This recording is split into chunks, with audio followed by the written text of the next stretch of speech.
A short day in federal court today as the Governor kidnapping plot retrial nears a close. Both sides have now rested their case, and closing arguments start first thing Monday.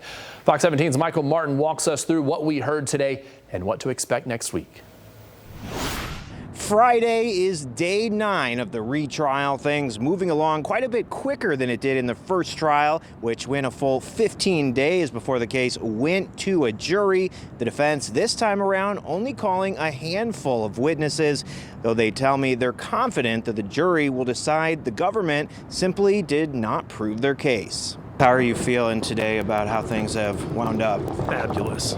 Early Friday afternoon, defense attorneys for Adam Fox and Barry Croft announced to Judge Robert Yonker that they were done calling witnesses and presenting evidence. Chris, how are you feeling about the way things wrapped up? We're confident going into closing arguments on Monday.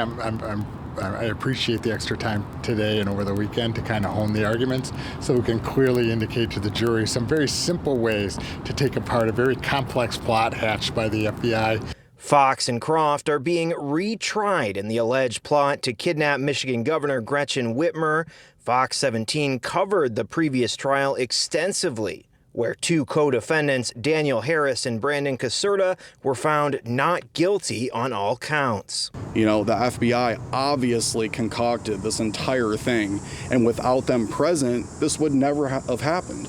Neither Caserta or Harris testified in the retrial. There's a difference between, saying violent things and sharing opinions that are offensive and sound violent than actually physically doing something and planning things. On Friday, a clip was played of FBI Special Agent Enric Impala, one of the supervising case agents. We finally got to hear clips from Hank Impala talking about how he was concerned about entrapment and how the saying at the FBI is don't let the facts get in the way of a good story. But prosecutors say the agent was referring to the defendants in that statement. Yeah, he did say that, didn't he? He got an FBI agent to say something that was helpful to their case, the same one that fought with me on every question. Once the jury gets the case, they will have to decide whether or not the government was able to prove that these 2 men were actually conspiring to kidnap the governor. At the end of the day, I do not believe it is actually an entrapment case. I don't believe that my client conspired with anyone to kidnap the governor. I think the government really went to long lengths to take and put my client in compromising positions so that it would look like he was actually doing that. So closing arguments will get going first thing Monday morning. After that, the case will go to the jury to start deliberating. They went for a little over 4 days in the first trial.